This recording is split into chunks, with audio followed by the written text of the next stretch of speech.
everyone, and welcome to our February digital dealer exclusive with Kimberbell, stitching out the Lucky Us bench buddy. I will apologize for being a little behind in getting this embroidery along together and being here with you.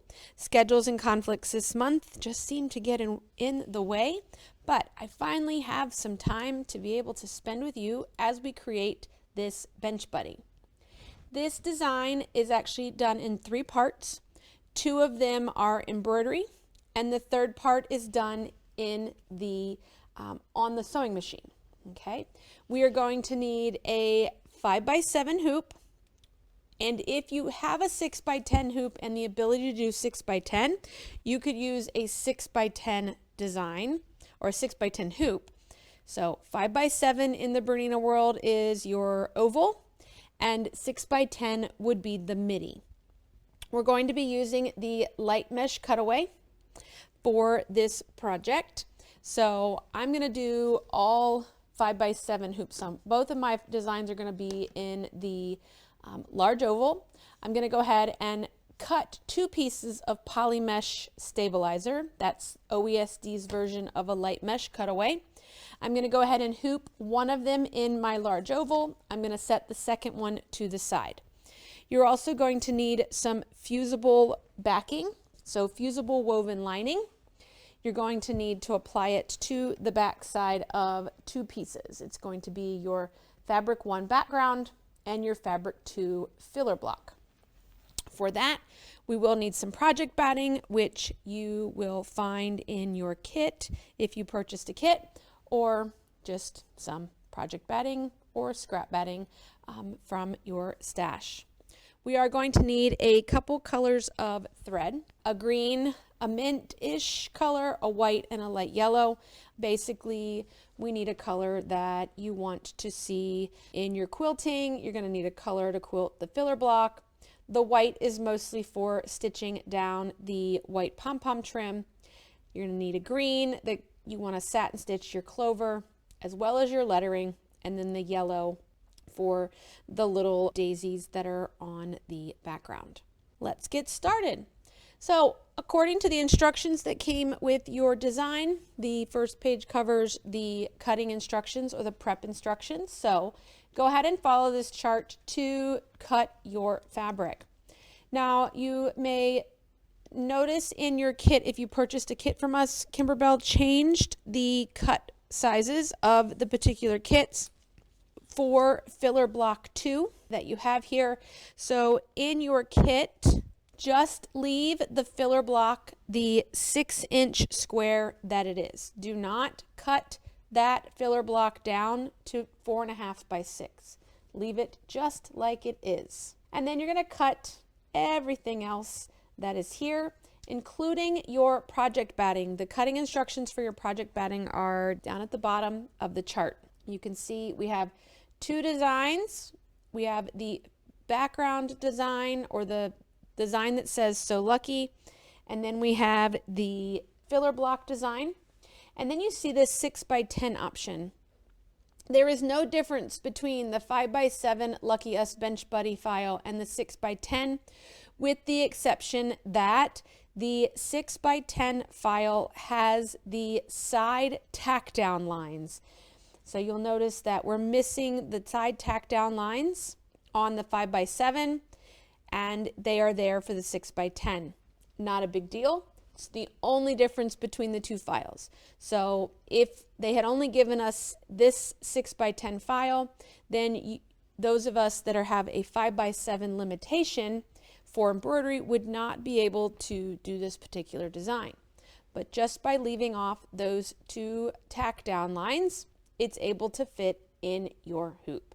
No worries, we'll be just fine without those tack down lines. You're going to go ahead and apply your fusible backing to your background fabric of fabric 1. We're going to put that light mesh in the hoop, and we're going to open the first embroidery file. That is the embroidery file. That is either the 5x7 or the 6x10, completely your choice.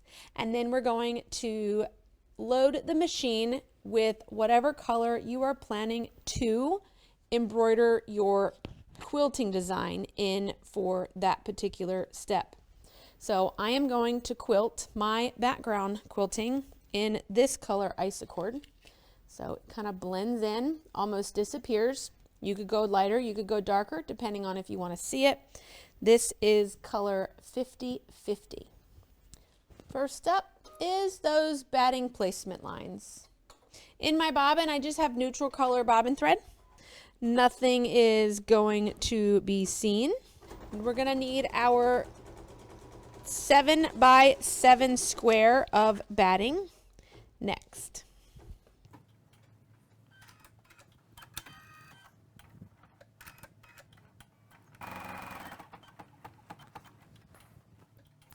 Now that both batting placement lines are stitched down, we're going to take our batting, we're going to place it over top of those lines, kind of centered left to right and top to bottom, so that all my lines are covered and I'm centered here. Once you have that in place, you can put a piece of tape there if you like. I'm just going to kind of hold it till the first basting line gets in here. If you're doing the 6x10 file of this design, it would stitch all the way around your batting. It would stitch you a box. That's the only difference between this 5x7, 6x10 is that it would stitch a complete square.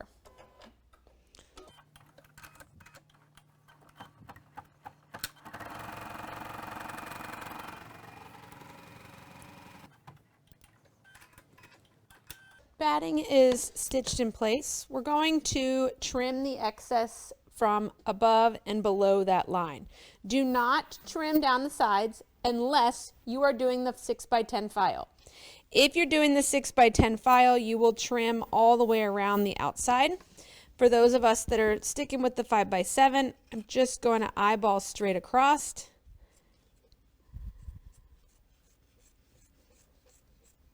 And trim that one.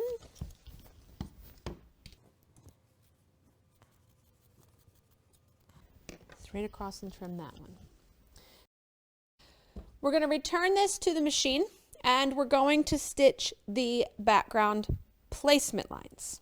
Now it's going to be completely up to you if you stitch this particular placement line or not.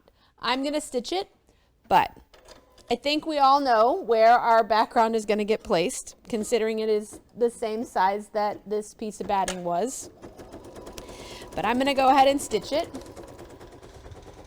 just so you can see. It's about 1/4 of an inch below where the batting was trimmed.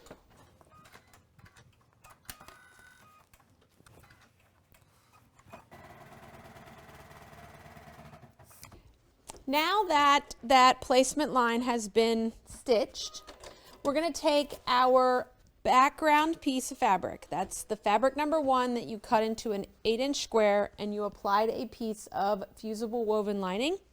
We're going to take that, we are going to cover all of the batting and making sure that you go above and you have fabric below the 2 placement lines. Once that's in place, you can, if you like, go ahead and tape it in place, or you can go ahead and run the tack downs. Again, if you're doing the 5x7, you're only going to get a top and bottom tack down. If you're doing the 6x10 file, you will get the rectangular tack down.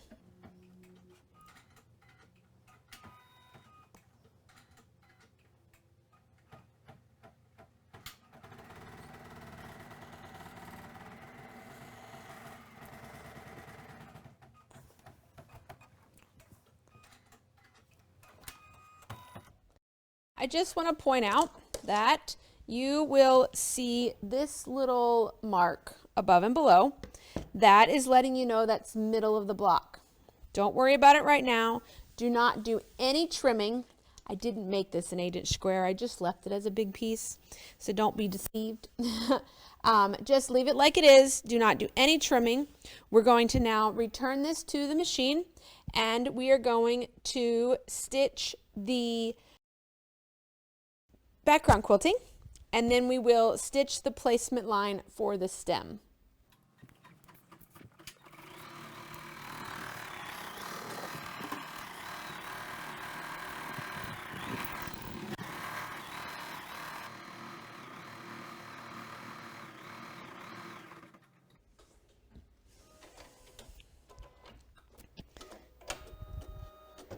Now my quilting is finished. I'm going to go ahead and I'm just going to run the placement line for the stem before I change any thread colors. I'm actually going to do all the steps for this particular project here in the same color. I'm not going to change because everything here is going to get covered with a satin stitch once it's stitched down. So we're going to take our piece of fabric from, let's see, it was fabric 3 marked stem, and we're going to take and place it right side up, although there is no right or wrong because it's a solid fabric. I'm going to take and cover that placement line completely. I'm going to tack it down, and then I'm going to trim it.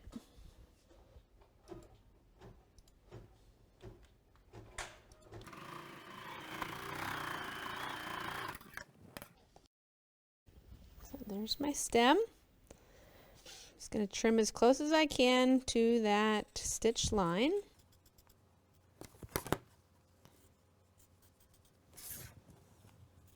I'm going to go ahead and I'm going to return the hoop to the machine, and we're going to stitch the template for the placement of the rest of our shamrock petals. Back over to the machine. I'm going to leave the same thread color in. And we're going to stitch the template. Now there are 9 pieces to this shamrock, 3 pieces in each petal. You have for this project 3 of each piece. Put 1 piece in each pile. You can cut yourself 9 different pieces if you wanted. It did not have to be this just 3. You could do it in as many colors or fabric choices that you want. If you do take note to the image at the beginning, they are put together in different orders. So basically, the left-hand petal is done this way, the right-hand petal is done this way, and then the right, left, center, right-hand petal. Lay them out in any order, but I would go ahead and determine your order while your piecing template is stitching itself down. We will start with the left-hand petal on the machine. So I'm going to pick up my left-hand petal stack. That's for me the petal that's light, and then it's yellow, and then it's dark. I'm going to take my lighter green. I'm going to place it right side up, covering all of that first little petal, that lower half of the petal. Place it right side up, and then I'm going to run the trim line. It's just going to stitch me a straight line. I'm going to take my hoop off the machine here. I'm going to come over and I'm just going to cut right up to that line that just stitched.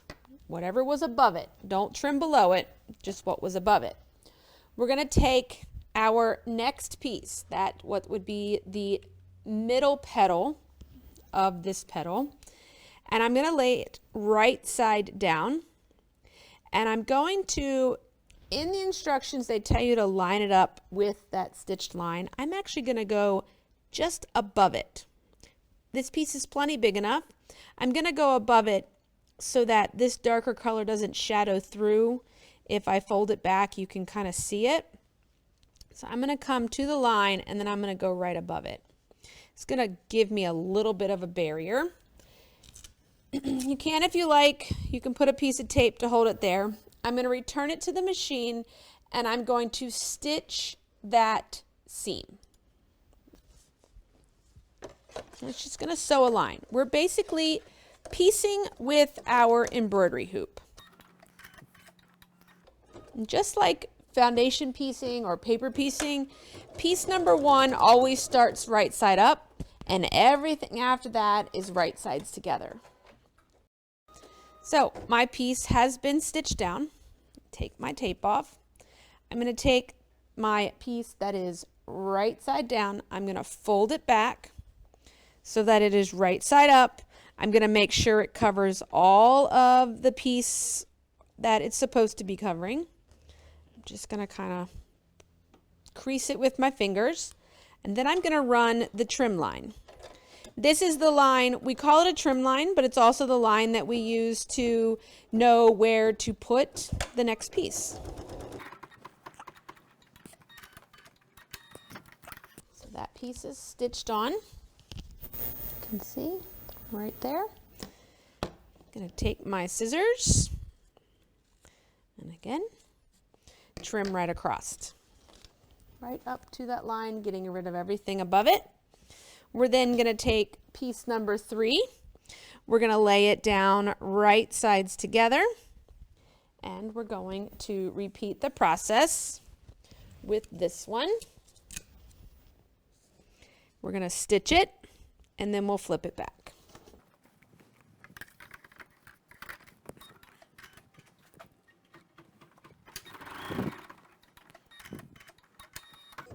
Now, once I'm stitched, I'm going to flip it again, right side up. So now I should be able to see all 3 pieces of that one leaf or petal. And then we're going to run the tack down. That's going to run the heart shape all the way around. Now, I just finger pressed it, but feel free to take it off the machine and take it to the iron.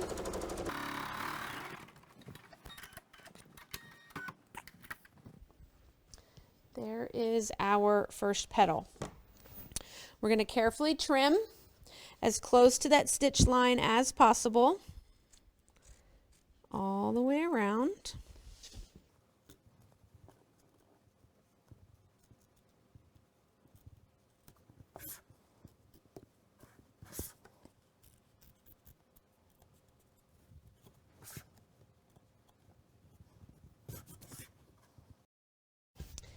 Just like that. We're going to repeat the same steps to piece together this middle petal and then repeat again to piece together the final petal. Now that that's trimmed, I'm going to take my stack number 2 fabrics. My first one is going to start right side up. I'm going to place my yellow piece right side up and we're going to stitch the placement or trim line.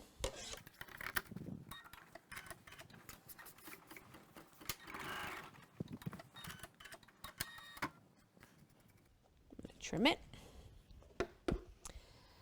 Piece number 2 is going to go down,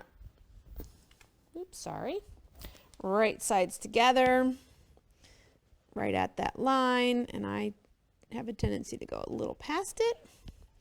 Tack it down. Fold back.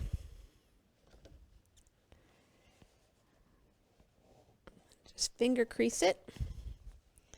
Stitch the line so that we know where to trim and where to place the next piece of fabric.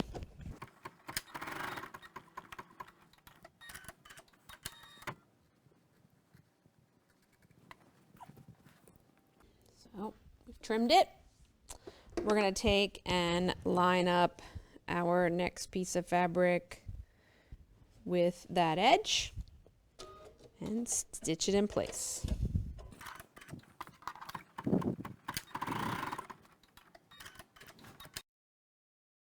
Fold back, finger press, stitch the tack down,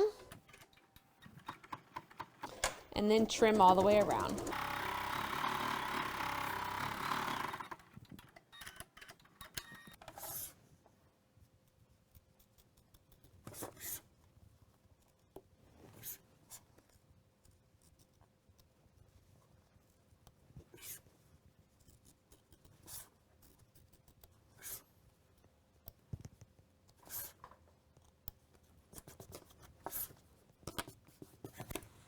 Okay, we have the second petal complete, which means we're now ready to start the process with the third petal. The third petal, we're going to place, again, we're going to place our fabric right side up, covering the first section of the third petal. That's the top one. I'm going to cover all of that area with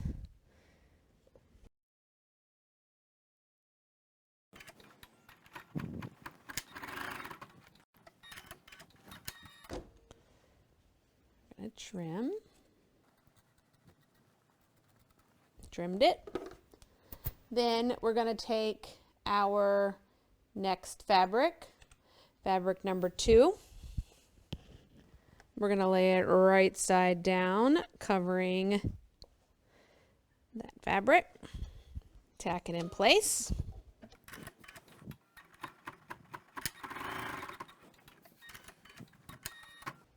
We're going to fold that down, fold it right side up, tack it in place.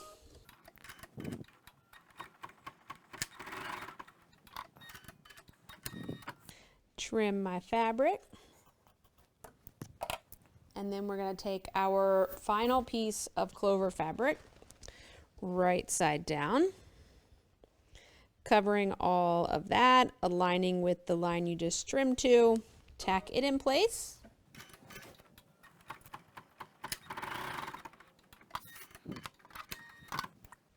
Final fold back, and then run your heart-shaped tack down.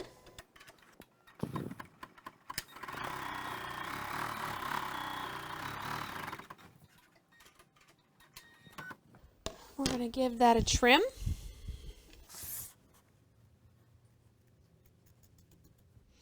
And then we're going to be changing our thread color. The next color stop is going to satin stitch all the way around our clover. So you're going to change your upper thread to whatever color you would like your satin stitching to be in. I am going to use this one, which is 5643. And then we're going to satin stitch around our shamrock. We're going to stitch the "So Lucky" wording, and then we will change to the yellow for our flower petals. Now my satin stitching and my "So Lucky" are going to stay in the same color, which is that Isacord 5643. My yellow I'm going to use is going to be 704 for those petals. And then there is a little white dot that happens in the center after the yellow flower petals. So we're going to put this on the machine here, and we're going to let it run.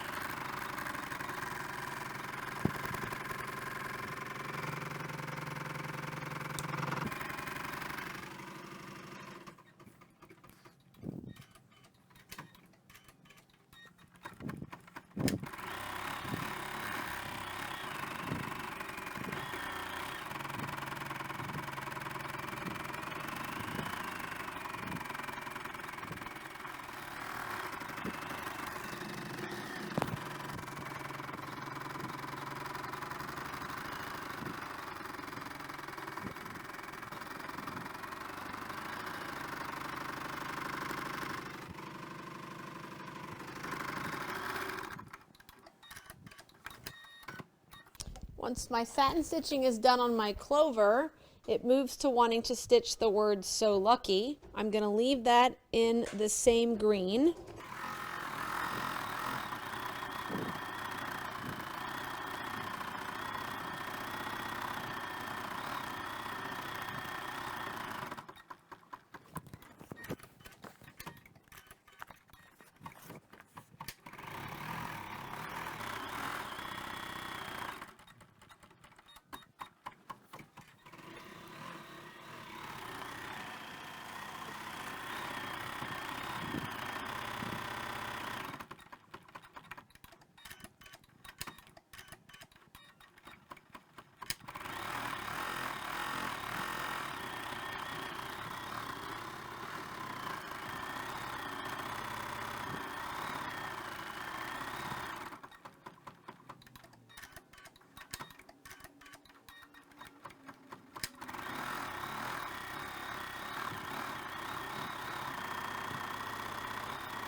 Now that my wording is complete, I'm going to take my yellow. I'm going to be using Isacord 704.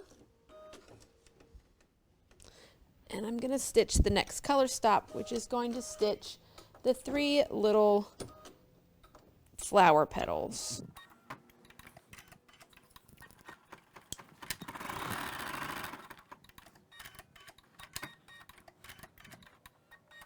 I'm going to pause for a minute and trim that thread tail.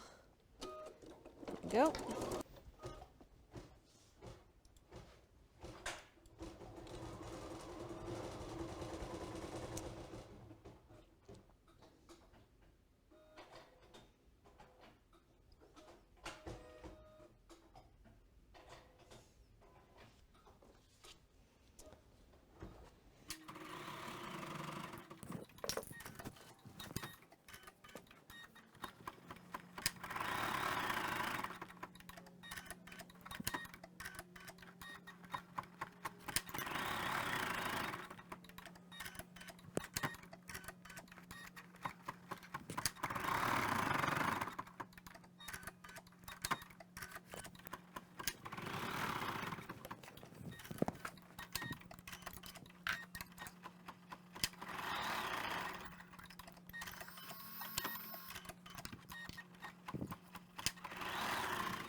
Once your flowers are stitched, we're going to change to white or whatever color you would like the center of your flowers to be.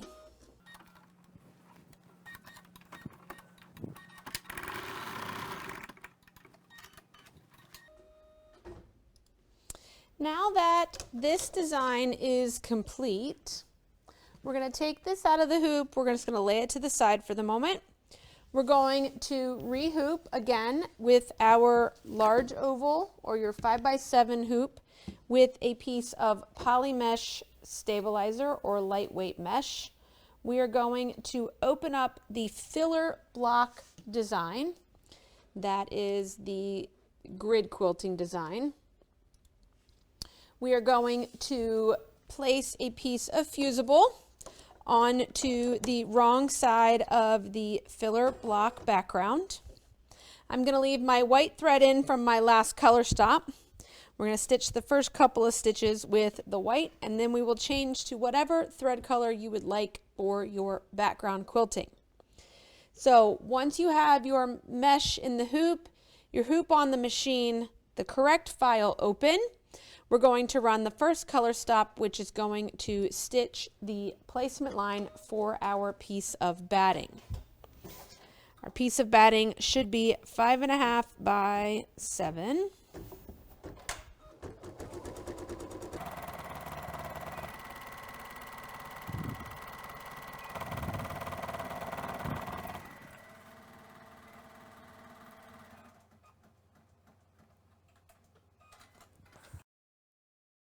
We're going to lay our batting on top of that square that it just stitched. We're going to tack our batting down, trim our batting to the stitching line, and then stitch the placement line for our fabric.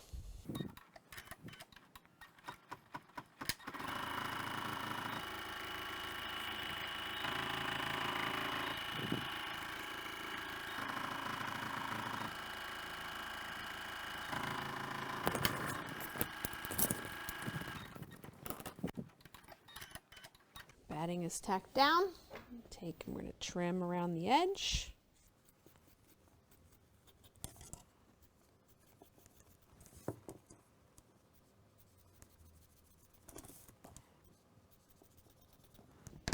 Take it back to the machine, and we're going to stitch the placement line, still staying in my white, so we know where to put our fabric.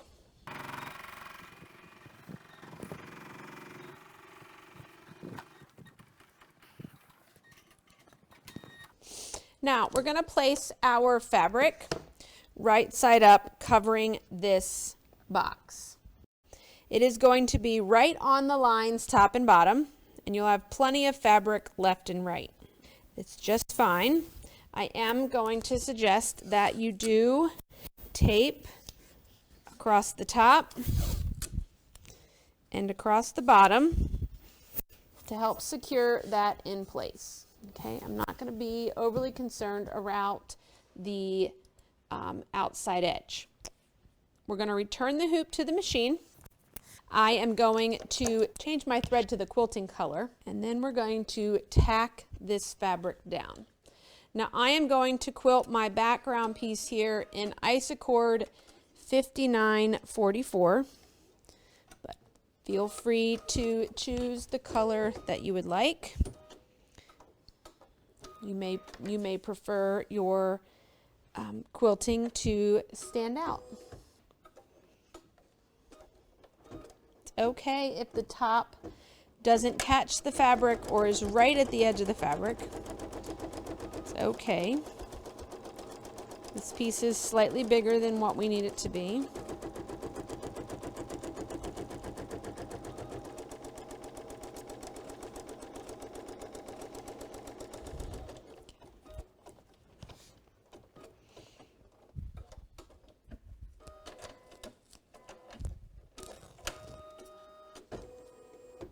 Okay.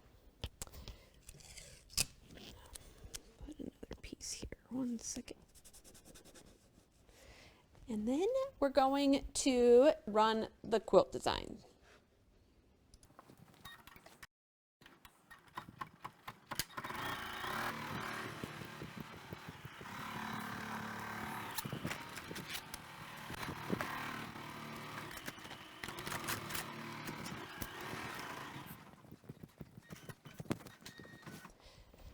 Now our embroidery is done. At this point, we are going to go ahead and break our embroidery machines down and come back all set up for sewing.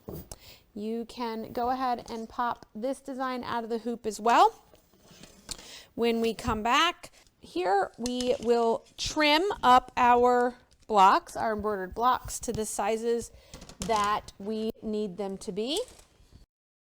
And then we will start assembling. All right, now we're going to do some trimming. If you have the orange pop rulers, you want to get out your rectangular set and your square set. We're going to center this block inside this area, okay? Don't be alarmed when this fabric doesn't match the top and bottom. The main goal that we're doing here with this piece is trimming this to 4.5, and because this needs to only be 6 inches tall, we need it 4.5 by 6. So I'm actually going to do this sideways. You'll notice that your original tack down line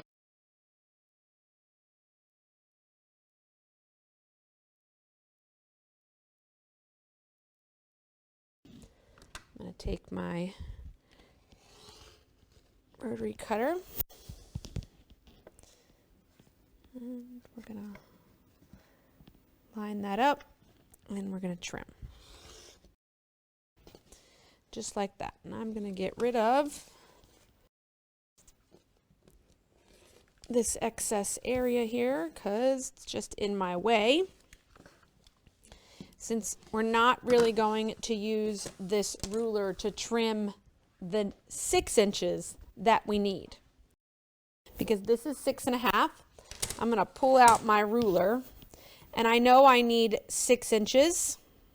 So pretty much your piece, if you did cut it according to the instructions on your paperwork, and depending on your instructions may have been corrected, depending on what piece you cut, you may have already cut it oversized. I'm just going to come and trim this exactly to 6 inches. I've got a 1/4 inch seam allowance that's going to happen when I go to put this together, so I'm not going to be overly concerned about too much at the moment. I'm going to pull out a little bit of that tape just in case. And then this should be 4.5 by 6. Now we're going to get our first block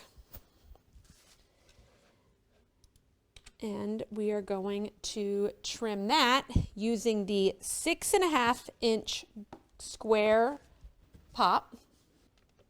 We're going to center this inside of this area.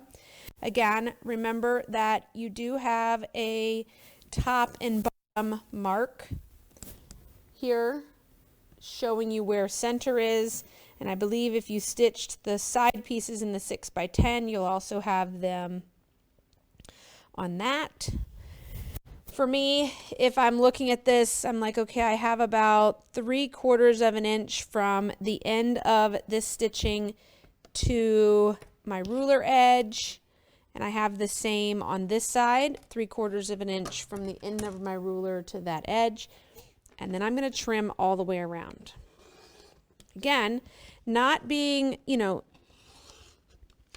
this is going to, once we get this trimmed to 6.5, we're actually going to cut an additional 1/4 of an inch off each side of this block to make it a 6-inch square.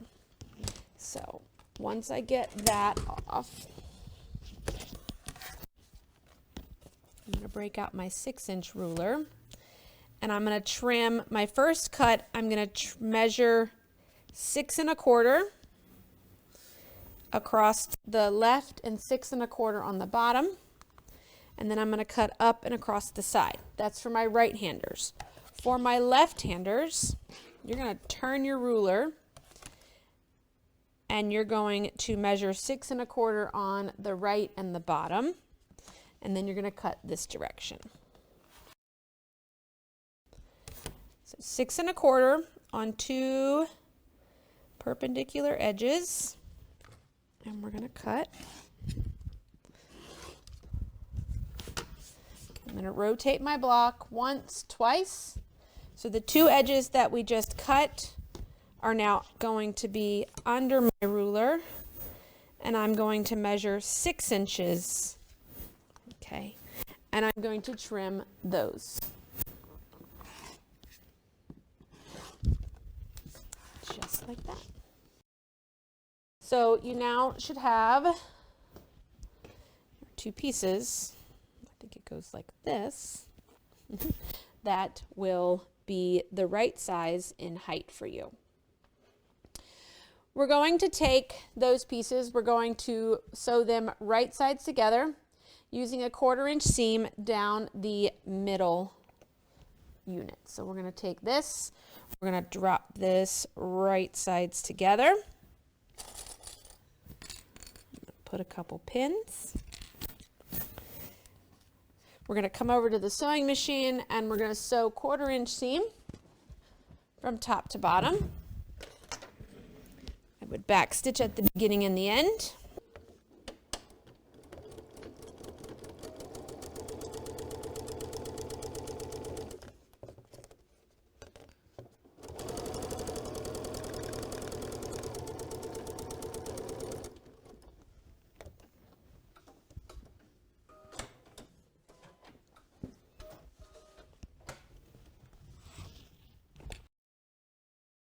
Now, once that is sewn together, I am going to suggest pressing this seam open, but it is completely your choice how you press this seam. I just would press it open so that it's a little flatter.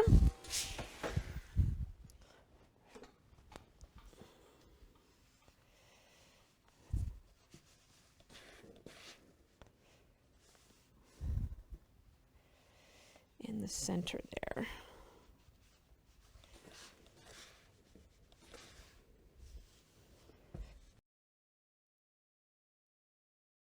Just like that.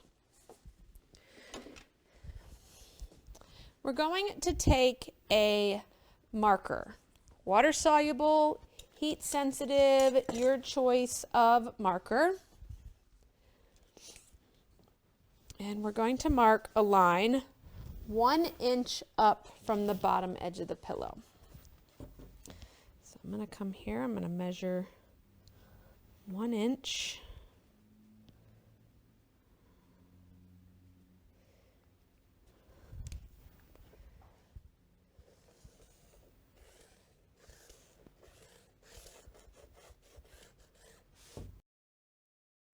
Just like that. And we're going to get our pom-pom trim. We're going to pull that out and we're going to get this pom-pom trim in place. The pom-poms are going to be placed over the marked line, and then you can either pin or clip it in place. So I'm just going to kind of center it over that line, or you can use it at the top or at the bottom. Maybe I'll center it. I'll put it at the line.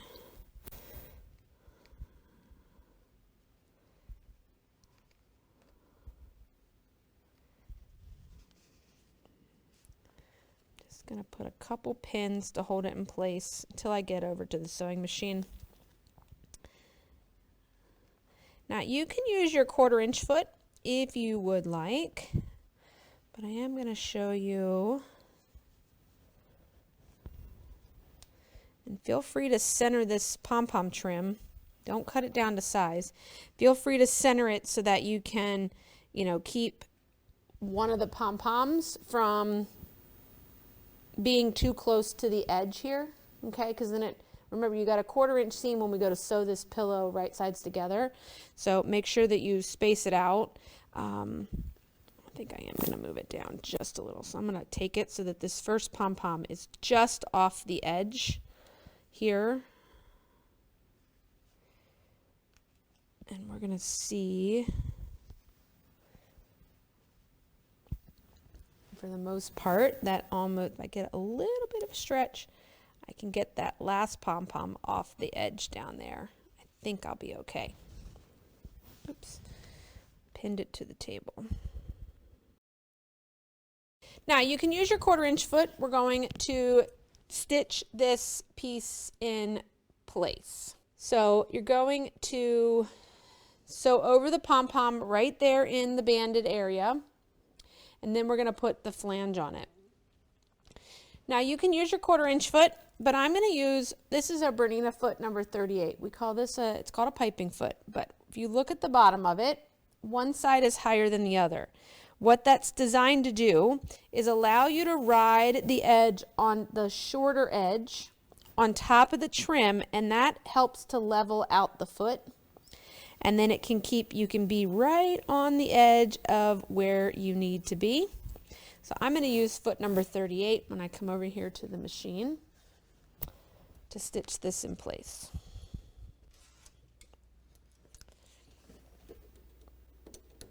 I'm going to change my thread to white as well, because I don't want to see this green on my white pom-pom trim. Get that situated, and I'm going to just sew a straight line. I'm going to make sure that I backstitch at the beginning and at the end, just to make sure that I secure that pom-pom trim. Making sure that my pom-poms are staying pointed down, the edge of my tape, pom-pom band is staying at the line I marked.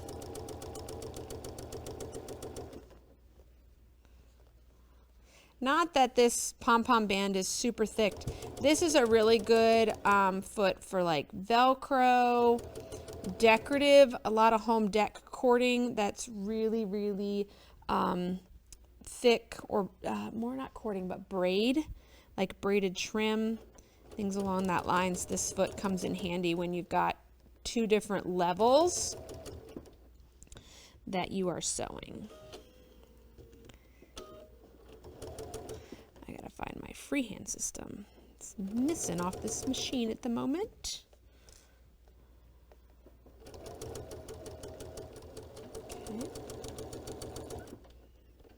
All right.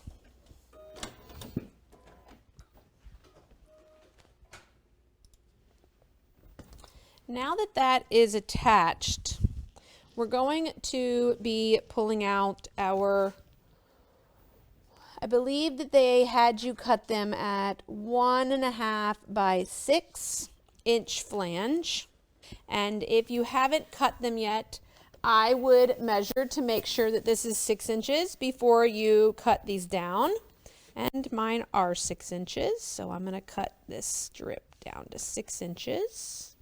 I usually don't like cutting borders or things till I am ready to attach them so that I can make sure that this actually came out to the right size. That was marked. We're going to take, I'm going to trim this pom-pom off. And we're going to place these right sides together. We're going to sew one on each short end, like that. We're going to press those seams away, and then we're going to sew the long flange pieces, which should be 1.5 by 12, to the top and the bottom. I'm going to go back to my 1/4 inch foot. I'm going to go back to my green thread. Wouldn't have to, but I know in a few moments we're going to have to hem the backing of our pillow, and we're going to want to do that in green, so might as well go ahead and change my thread. All right. Now we're ready to sew.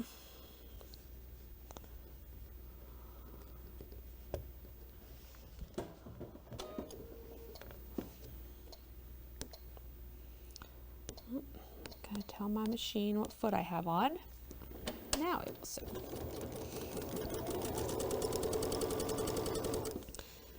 When you get down here close to your pom-pom, just kind of slide it out of your way.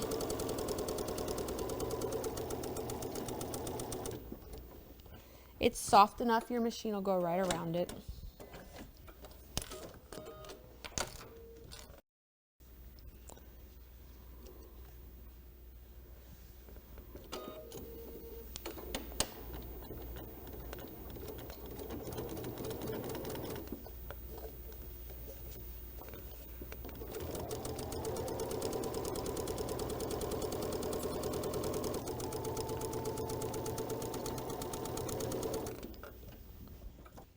We're going to come back and we're going to press those away.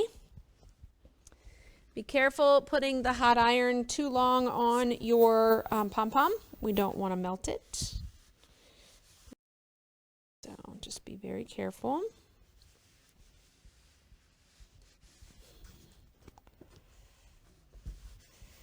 And then if you haven't cut your flange pieces for your long flange, double check that measurement to make sure that it is the correct measurement. And yes, I do have 12 inches. Now I'm going to go and attach the two top and bottom of this project.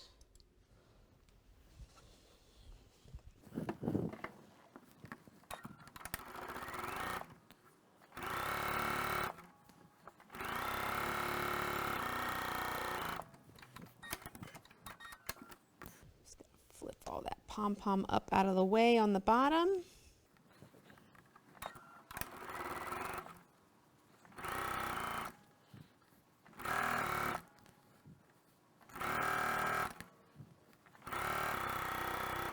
Again, and press top and bottom as well.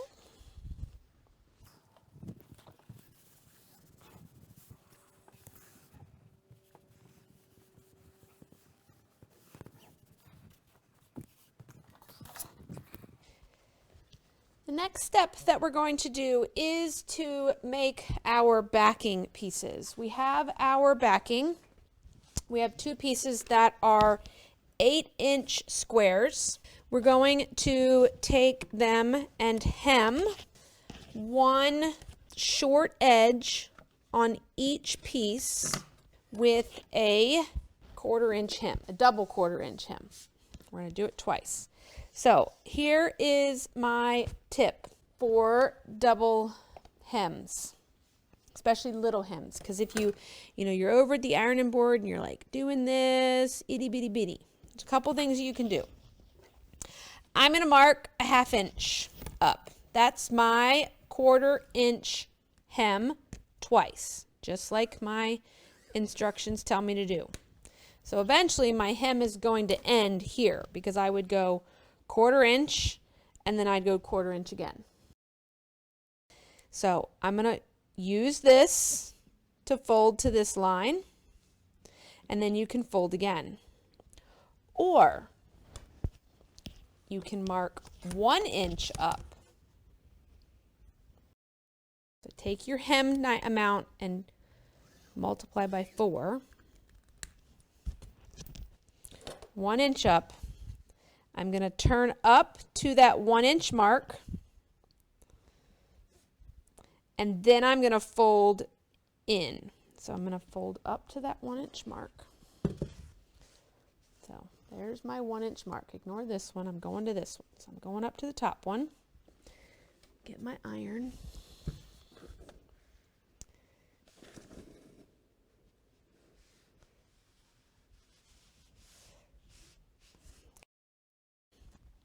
One-inch mark, and then I'm just going to tuck my open that up and just kind of tuck my fold into that crease.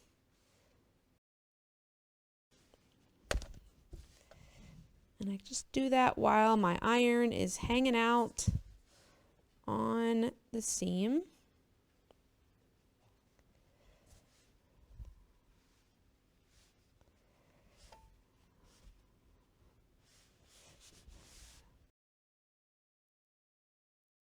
And there's my 1/4 hem twice. So, do the same thing with this one.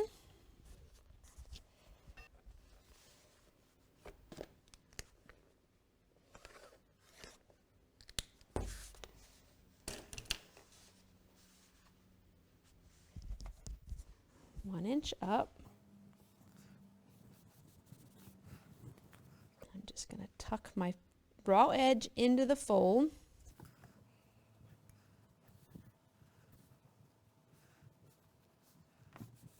We're now going to go over to the sewing machine and we are going to top stitch those 2 1/4 inch pieces, or 2 folded 1/4 inch hems.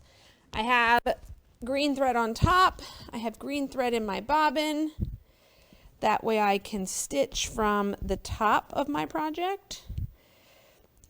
You can stitch it on the underside. If you like to be able to see what you're doing, you can fold it over and sew with wrong side up. But I'm going to sew from the right side. I can feel my hem underneath. So I'm just going to hold on to it while I stitch. I'm going to stitch not 1/4 of an inch, but more like 1/8 of an inch.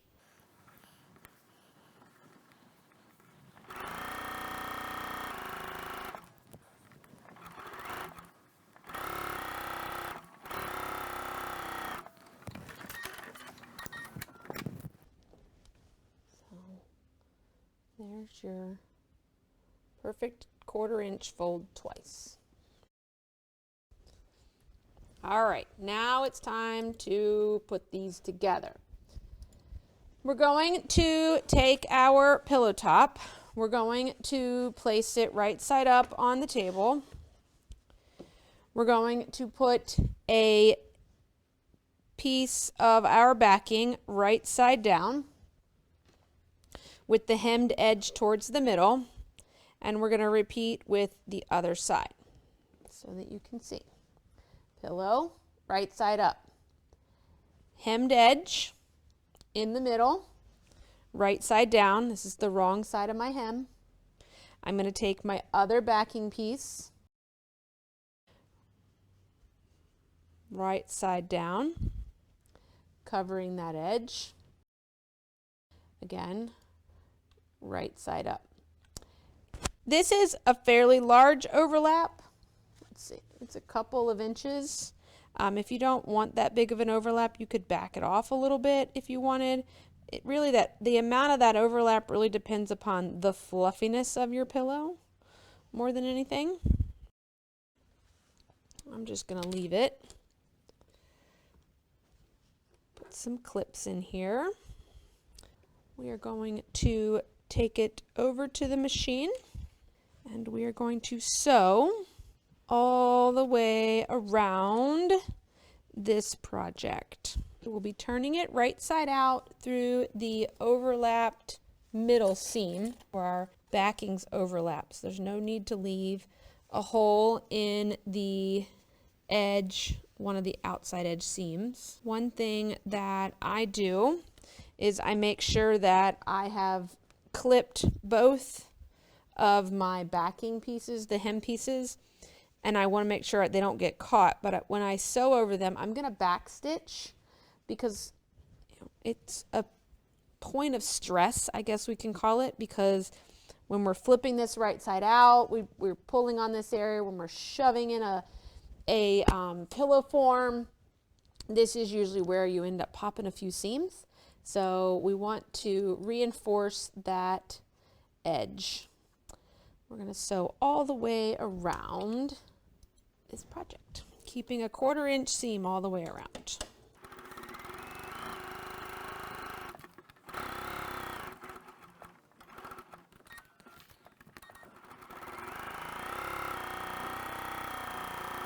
And we get back around to where we started. We will take and clip our edges. So we cut across the corner and then grade from the corner out or from the edge in. So I will show you that. So clip the corners on a pillow so we get a nice point. So I'm going to come across the corner just like that. You don't want to clip the thread. I'm going to go from the corner and kind of just grade outwards. So start close to the corner and then out to the edge. On this side, I start out in the edge and go close to the corner. So again, across.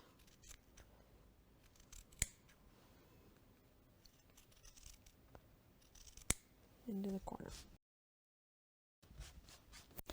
Now, once you have that clipped here, we're going to turn the pillow right side out through that middle opening, and then we're going to give it a good press because those border pieces that we sewed on are actually going to be a flange. So we need to get everything nice and pressed in our pillow so that we can stitch in the ditch all the way around that piece that we stitched in. Here's our pillow.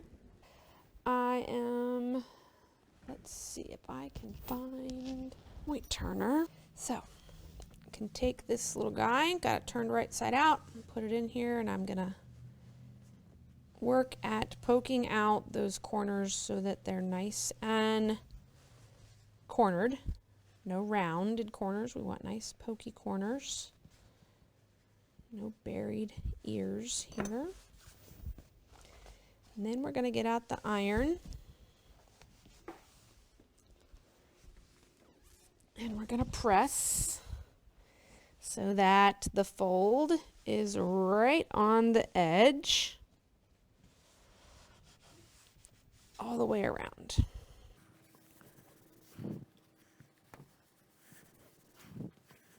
While I have it here, I'm just going to run that iron right along the edge where I had marked with a water-soluble marker so I can get that line to go away.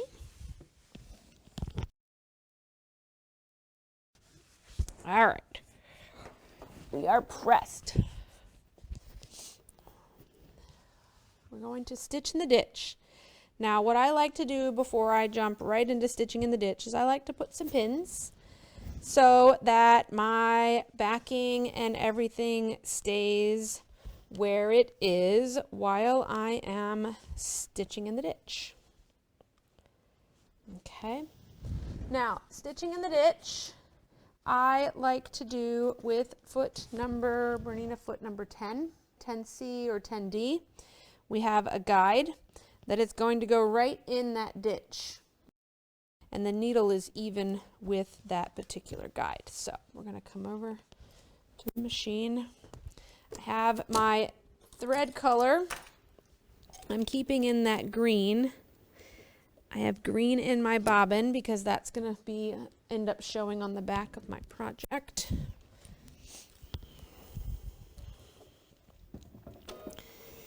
I'm going to come here. I'm going to straight stitch. Oops, gotta tell the machine what foot I have on.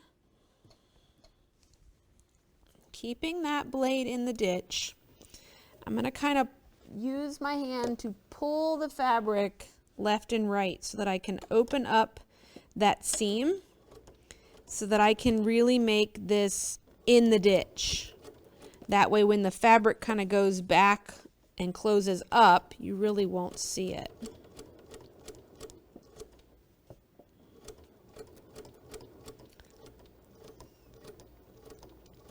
And ultimately what I'm watching is the blade when I'm initially stitching, not really looking at the needle because the blade is telling where the needle to go. I only look at the needle once I get close to a corner so that I can know when to stop.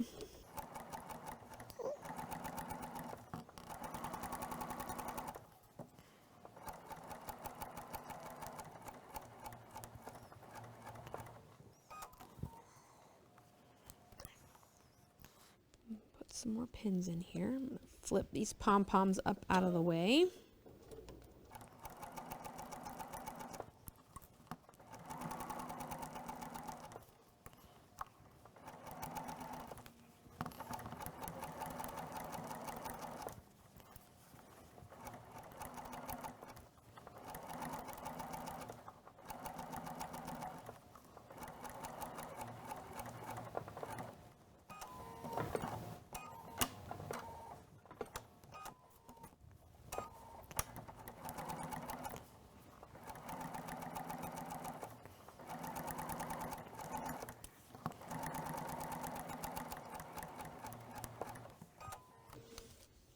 Takes more concentration than you think.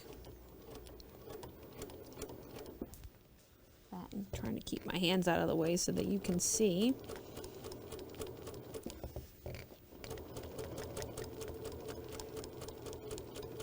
Come back to where I started and go just a few stitches beyond it. So what you have on the back should look like this. Double check that you didn't catch the backing and flip it over or anything along that lines. And then on the front, your ditch, you should see, all that ditch is in there. So now what happens is when you put your pillow in, your pillow is only going to fill this center section and this flange is going to remain floppy per se. So you see here in the image that pillow insert, the 5.5 by 9.5 inch pillow is the one that you will use for this project. I think it's called 5.5 by 9.5 is the pillow. It's the same pillow that's been used in previous bench buddies and that aspect. So this is your March dealer design exclusive with Kimberbell.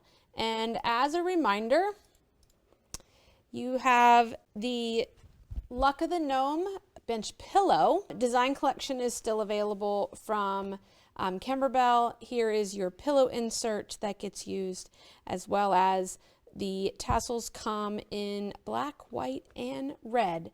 Along with the pom-pom also comes the tassel piece as well. And we also have rickrack sets from Kimberbell too. Well, I hope that you have a great rest of your day. I look forward to seeing your Lucky Us Bench Buddy projects, and I will see you again very soon next month as we create our Happy Easter Bunny mug rug. Thanks everybody and have a great day.